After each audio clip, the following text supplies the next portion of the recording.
Hello everyone, আসসালামু আলাইকুম। Welcome back to my channel beauty blogger Subarna. আমি সুবর্ণা বলছি চট্টগ্রাম থেকে। যে বা যারা যেই পরিস্থিতির মধ্যে থেকে যে জায়গায় বসে আমার আজকের এই ভিডিওটা দেখছেন না কেন, আমি আশা রাখছি আপনারা সকলে সুস্থ আছেন, ভালো আছেন এবং নিরাপদে আছেন। আমরা আলহামদুলিল্লাহ এখন মোটামুটি ভালো আছি। আর যদি কেউ অসুস্থ থেকে আমার আজকের এই ভিডিওটা দেখে থাকেন, তো তাদের সকলের সুস্থতা কামনা করে আমার আজকের এই ভিডিওটা দেখার আমন্ত্রণ জানাচ্ছি। আশা রাখছি যে বরাবরের মতো আমার আজকের এই ভিডিওটাও আমার সকল প্রিয় আপু ভাইদের কাছে ভালো লাগতে পারে। ভিডিও শুরুতেই প্লিজ বিনীতভাবে একটা রিকোয়েস্ট করছি, আমার আপু ভাইয়াদেরকে লাইক না দিতে বললে মনে হয় লাইক দিতে ভুলেই যায়। আমার প্রিভিয়াস ব্লগটাতে যেই পরিমাণ ভিউ হয়েছে সেই তুলনার চেয়ে লাইকটা খুবই কম এসেছে, খুবই কম এসেছে। তো আজকে আমার আপুদের বা ভাইয়াদের কাছে একটা রিকোয়েস্ট রাখবো, যারাই ভিডিওটা দেখবেন বা দেখছেন প্লিজ ভিডিওটা শুরুতে একটা লাইক দিয়ে যাবেন। আপনার ছোট্ট একটা লাইক আমার জন্য অনেক বেশি গুরুত্বপূর্ণ।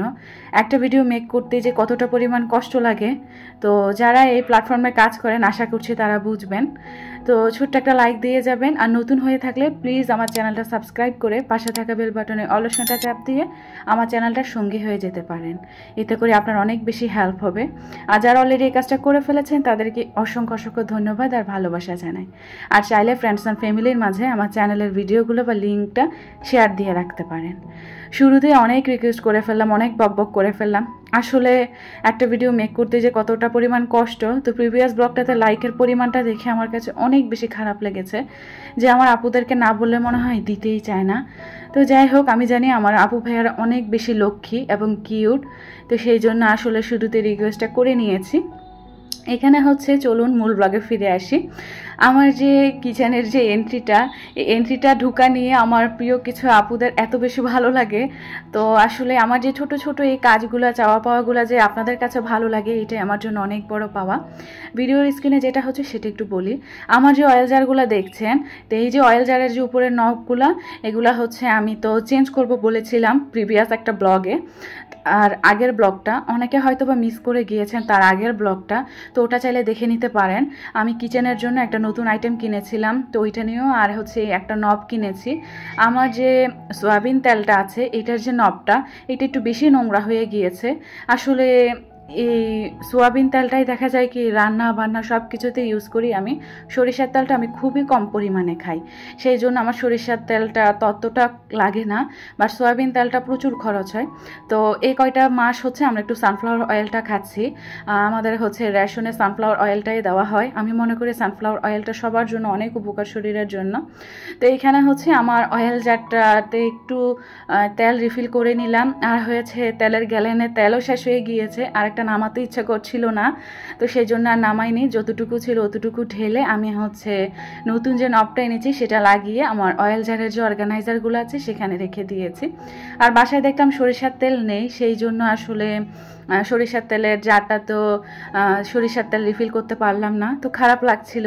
একবার ভেবেছি নিচে দোকানে গিয়ে তেল নিয়ে আসবো, রিফিল করব, পরে ভাবলাম যে না থাক, কেননা 5 তলা বেয়ে নামার ক্ষমতা নাই এতবার। তো এইখানে হচ্ছে আমার যে বাট্টু অয়েল জারটা আছে এটা তো তেল রিফিল করে ফেললাম। যখনই কিচেনে ঢুকেছি রান্নাবান্নার আগেই দেখলাম যে আমার এই ছোট জার বা ছোট কাজগুলো যেগুলা রান্নাবান্নার আগে যেগুলো করে রাখতে হয়, এই কাজগুলো আসলে দেখলাম একটু এলোমেলো হয়ে আছে। তো সাথে এই কাজগুলো গুছিয়ে ফেললাম। আর আমার এক আপু হচ্ছে আমার কিচেনের কাউন্টার টপটা একটু দূর থেকে দেখতে চেয়েছিল। আমি প্রায় সময়ের ব্লগে কিচেনটা আমার শেয়ার করে থাকি, কেননা আমার নিজের কাছেও আমার কিচেনটা অনেক বেশি ভালো লাগে। এটা ভাড়া বাসার, আমার নিজের না, তবু আমার কাছে অনেক বেশি ভালো লাগে, কেননা অনেক ভালো লাগা ভালোবাসা দিয়ে আমি আমার এই ভাড়া বাসার ঘরটাকে সাজিয়ে রাখি, সেই জন্যই বোধহয়। তো আমার এই ছোট চাওয়া পাওয়াগুলোও কিন্তু আমার প্রিয় আপুদের কাছে ভালো লাগে, এটা জানতে পেরে ভীষণ রকম ভালো লাগে। এখানে হচ্ছে কিচেনের সব কাজকর্ম শেষ করে এখন দুপুরে রান্নাবান্না করার পালা। ডিম আনা হয়েছিল, ওগুলার ওয়াশ করা হয়নি। ভাবলাম এখন আমি একটু ধুয়ে পানি ঝরিয়ে দেন নিচে যেগুলো রাখবো সেগুলো নিচে রেখে দিই, আর যেগুলো ফ্রিজে রাখবো সেগুলো ফ্রিজে রেখে দিই। আগে সব ডিম আমি নিচেই রাখতাম, তবে এখন আর নিচে রাখি না। এখন আমি হচ্ছে কিছু ফ্রিজে রাখি, কিছু নিচে রাখি, তবে অল্প পরিমাণে আমি নিচে রাখি। আমার যে ডিমের বক্সটা আছে সেটা অনেকটা মাস হয়ে গিয়েছে আমি ইউজ করি না। আসলে নিচে রাখতে এমন অবস্থা হয়ে গিয়েছি ডিম আর কি, তো এখন আর ফ্রিজে রাখতে ইচ্ছে করে না। বাট ইদানিং বেশি নষ্ট হচ্ছে, গরম পড়ছে বিদায়, সেই জন্য আর আমার ছোট এই কিচেনটাতে অ্যাডজাস্ট ফ্যানও নেই, সেই জন্য আরও বেশি সমস্যা হয়। ছোট্ট একটা সংসার, তবে রান্নাবান্না যে কম হয় তাও না, আলহামদুলিল্লাহ অনেক রান্নাবান্না করি। তো দেখা যায় কি অনেক তেল কাস্টে হয়, এগুলো আবার প্রত্যেকটা মুহূর্তে ক্লিন করতে থাকি আমি, এই জন্য আমার কিচেনটা এত বেশি পরিপাটি থাকে। অনেক আপুরা বলেন তো আপনার কিচেন এত পরিপাটি গুছানো থাকে কিভাবে, আপনার কিচেনে কি রান্নাবান্না হয় না? হ্যাঁ হয়, কেন হবে না, আপনার কিচেনেও যেমনটা রান্নাবান্না হয় আমার কিচেনেও কিন্তু তেমনটাই হয়। তবে আমি প্রত্যেকটা মুহূর্তেই দেখা যায় কি প্রতিদিনের কাজটা প্রতিদিনই করে ফেলি, প্রতিদিনই এগুলো ক্লিন করে ফেলি রান্নাবান্না করার পর আর কি। তো এই জন্য আমার কিচেনটা এত বেশি পরিপাটি থাকে, ইভেন আমার ঘরটাও। তো এখানে হচ্ছে কথা বলতে বলতে আমার ডিমের বক্সে কিছু পরিমাণ ডিম রেখে আমি ফ্রিজে রেখে দিয়ে এসেছি, বাকিগুলো নিচে রেখে দিয়েছি। সাথে সাথে আবার কিচেন কাউন্টার টপটা একটু ক্লিন করে ফেলেছি। চলুন দুপুরের রান্নাবান্নার আয়োজনে চলে আসি। আজকের দুপুরবেলা আয়োজনে থাকছে পেঁপে দিয়ে ডাল দিয়ে মাখা একটা ঝোল। এই তরকারিটা আমার কাছে অনেক বেশি প্রিয়। আজ কয়টা দিন মাছ খেতে খেতে যে হবার যে স্বাদটা সেটা মনে হয় চলে গিয়েছে। তো আজকে ভাবলাম মাছ টাছ করবো না, আজকে একটু একটা রেসিপি শেয়ার করবো আপনাদের সাথে। আর সেই সাথে হচ্ছে এই পেঁপে দিয়ে ডাল রান্নাটা থাকবে। আমার হাজব্যান্ড আমার পরিবারের সদস্যদের পেঁপে দিয়ে ডাল রান্নাটা অনেক বেশি পছন্দের। খুব নর্মালভাবে গ্রাম্য উপায়ে আসলে এই পেঁপে তরকারিটা আমি রান্না করে থাকি হলুদ আর মরিচের গুঁড়া দিয়ে, এই জন্য অনেক বেশি ভালো লাগে। তো মশলাটা কষিয়ে হচ্ছে পেঁপে ডাল কষিয়ে আমি ঝোলের পানি দিয়ে ঢাকনা দিয়ে এসেছি মিডিয়াম আঁচ করে। এখানে হচ্ছে দুপুরবেলার একটা রেসিপি করব, সেটা ভাবলাম আপনাদের সাথে শেয়ার করি। অনেকে হয়তো এই রেসিপিটা অলরেডি করে ফেলেছেন, তো আমি করব করে ফাইনালি করেই ফেললাম। তো বড় বেগুন যেগুলো একদম ফটকা বেগুন ওগুলা হলে ভালো হতো, তবে ওগুলা বাসায় ছিল না। এই যে কালো বেগুন বলবো না কি বলবো, বেগুনি কালার বেগুন, সরি কালো না, এটা বেগুনি কালারই মনে হয়। তো এই বেগুনের কালারটা আমার এত বেশি পছন্দের, তো ছোট দেখে নিয়ে এসেছে। তো এগুলো হচ্ছে শুটকি দিয়ে খাওয়ার জন্য নিয়ে এসেছে আমার হাজব্যান্ড, যে অনেক পদের তরকারি মিলিয়ে একটা শুটকি তরকারি করব। ভালোই লাগে আসলে শুটকি দিয়ে এরকম সবজি দিয়ে। তো আর তো হলো না, ভাবলাম এই বেগুনগুলো দিয়ে আমি ওই রেসিপিটা করব ভেবেছি, সেই জন্যই করে ফেলবো আজকে। তো বেগুনগুলো আমি গোল গোল করে কেটে ঝুড়িতে রেখে দিয়ে এসেছি। আর তার আগে যেসব আমার পেঁয়াজ রসুন কি লাগবে সেগুলোও কেটে আমি বাটি ভরে রেখে দিয়েছি। আর এদিকে হচ্ছে আমার যে পেঁপের তরকারিটা ওইটা হচ্ছে মাখা হয়ে গিয়েছে, একটু ধনিয়া পাতা দিয়ে আমি নাড়িয়ে চাড়িয়ে আমি নামিয়ে নিয়েছি। আর এখানে হচ্ছে বেগুনগুলো গোল গোল করে কাটার পরে মাঝখানের যে বিচিগুলা থাকে তো ওগুলা হচ্ছে মানে এরকম চামচ দিয়ে আমি উঠিয়ে নিচ্ছি। কুকি কাটার বা কোনো কাটার থাকলে করে নেবেন, কিন্তু আমি না এই সাইজের কোনো কাটারই নেই। বোতলের মুখ দিয়ে করতে গিয়েছি, বাট বোতলের মুখের ভিতরের অংশটা ঢুকেই রয়ে থাকে আর বের হতে চায় না। এই জন্য আমার হাজব্যান্ড যেহেতু বাসা ছিল ও বলছে যে তুমি এত কষ্ট করিও না, যেহেতু রেসিপিটা করতে চেয়েছো আমি তোমাকে হেল্প করি। তো সে কি করেছে, চামচ দিয়ে আমাকে ভিতরের অংশটা বের করে দিয়েছে। তো এই রেসিপিটা করতে গিয়ে আমার অনেক খাটুনি পোহাতে হয়েছে, ভিতরের এই অংশটা প্রথমে বের করতে গিয়ে অনেক নাকানি চুবানি খেয়েছি। কেননা তখনই ভাবছিলাম যে বড় বেগুন হলে ভালো হতো, মাঝখানের অংশটা খুব ইজিলি বের হয়ে যেত, ছোট হওয়াতে অনেক বেশি কষ্ট হয়েছে। তা আপনারা যদি এই রেসিপিটা ট্রাই করেন, বড় যে বেগুনগুলো থাকে ওগুলা দিয়ে ট্রাই করবেন। সত্যি কথা বলতে গরম গরম ভাত দিয়ে লেবু দিয়ে কষলে আর কোনো তরকারি লাগে না, বেগুনের রেসিপিটা হলে অনেকগুলো ভাত খাওয়া যায়। তো এখানে হচ্ছে গোল গোল রিং শেপ করে আমি বেগুনগুলাকে কেটে নিয়েছি, ভিতরের অংশটা তো বের করে ফেলেছি, কিভাবে দেখেছেন আমার হাজব্যান্ড বের করে দিয়েছে ওগুলা। তো এখন হচ্ছে রিংগুলো এক পাশে রেখে দিয়েছি, আর বড় একটা বাটিতে বেগুনের মাঝখানের যে অংশটা থাকে ওগুলা কুচি কুচি করে চপ করে নিয়েছি। চপের উপরে লবণ আর একটু হলুদের গুঁড়া দিয়েছি, দিয়ে পেঁয়াজ কুচি কাঁচামরিচ কুচি দিয়েছি, আমি ধনিয়া পাতা কুচিও দিয়েছি।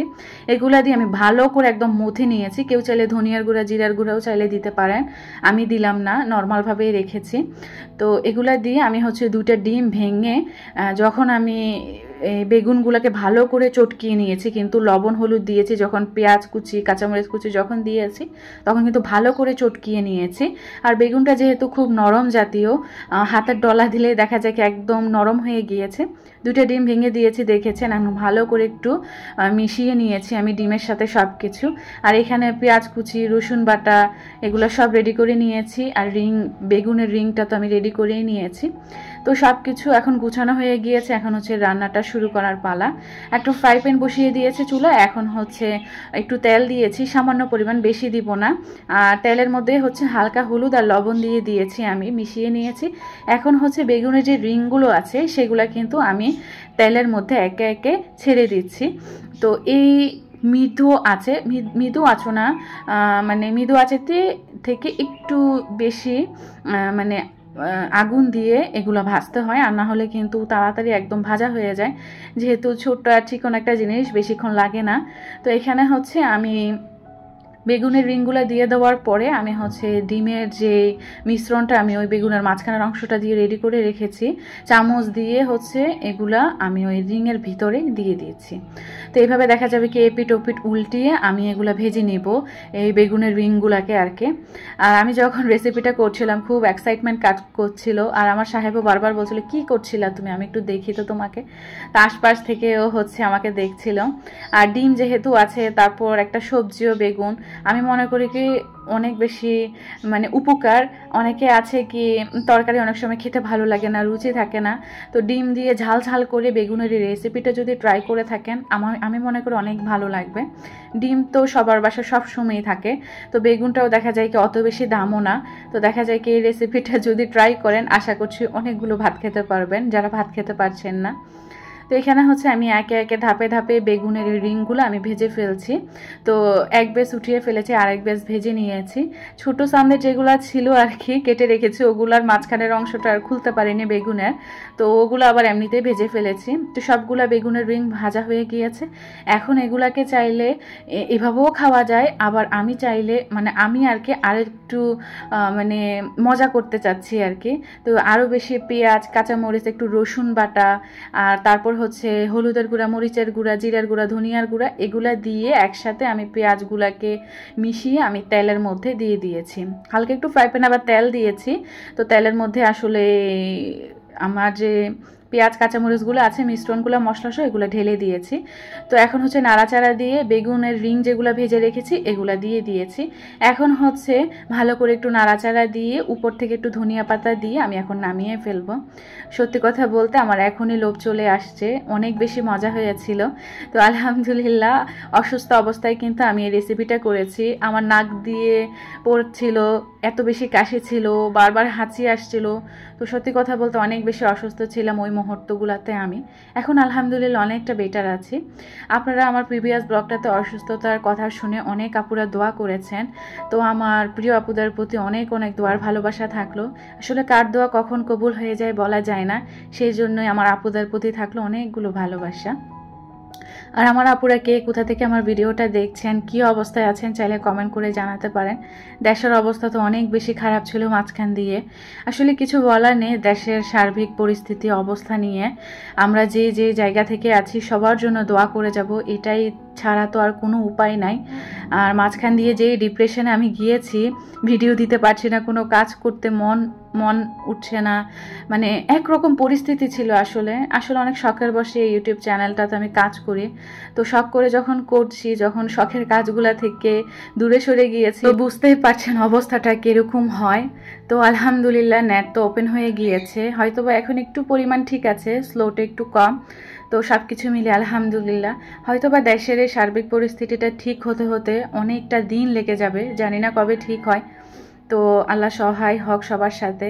আর এই কোটা আন্দোলনে যত ভাই বোনেরা বা মায়েরা তাদের সন্তানদেরকে হারিয়েছে, তো তাদের আত্মার শান্তি কামনা করছি। এপারে তো ওরা কষ্ট পেয়ে বিদায় নিয়েছে, ওপারে ওরা ভালো থাকুক, আল্লাহর কাছে এই কামনাই করি।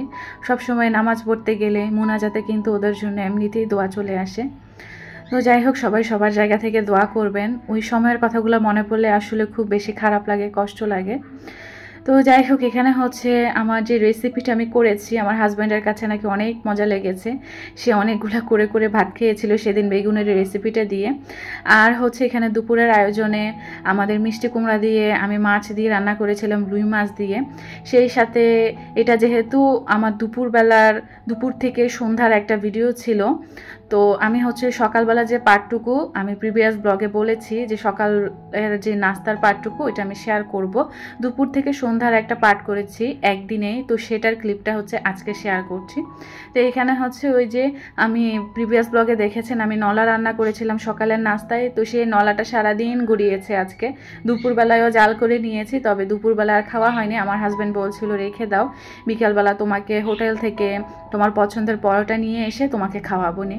তা আমরা আর খাইনি, রেখে দিয়েছি। আর সবসময় এক খাবার ভালোও লাগে না আসলে। তবে সন্ধ্যা আমাদের শেষ হয়ে গিয়েছে এই নলা বা নেহারিটা। আপনারা বলেছেন খুব ভালো হয়েছে, খুব সুন্দর হয়েছে কালারটা, তো জানতে পেরে আমার কাছে ভীষণ ভালো লেগেছে। তো এখানে হচ্ছে দুপুরের খাওয়া দাওয়া তো কমপ্লিট হয়ে গিয়েছে, মজা করে আয়েশ করে অসুস্থ শরীরেও নতুন নতুন রান্না করেছি আর মজা করে খেয়েছি, এটাতেই তৃপ্তি আলহামদুলিল্লাহ। আর এদিকে হচ্ছে সন্ধ্যার আয়োজনে ছিল ওই যে পরোটা, নলা বা নেহেরি, আর আমার বাবা হচ্ছে বড় একটা কাঁঠাল নিয়ে এসেছে আমার জন্য বা আমাদের পরিবারের জন্য, তো এখান থেকেও কিছু খুলে নিয়েছি। এখন হচ্ছে সন্ধ্যার নাস্তা খাবার পালা। তো ডাইনিং টেবিলটা আমি সাজিয়ে নিয়েছি আর আমার ভিডিও লাস্ট প্রান্তেও চলে এসেছি। তো আজকের মতো এখানেই রাখছি। সবাই ভালো থাকবেন, সুস্থ থাকবেন, নেক্সট ব্লগে দেখা হবে। আল্লাহ হাফেজ, আসসালামু আলাইকুম।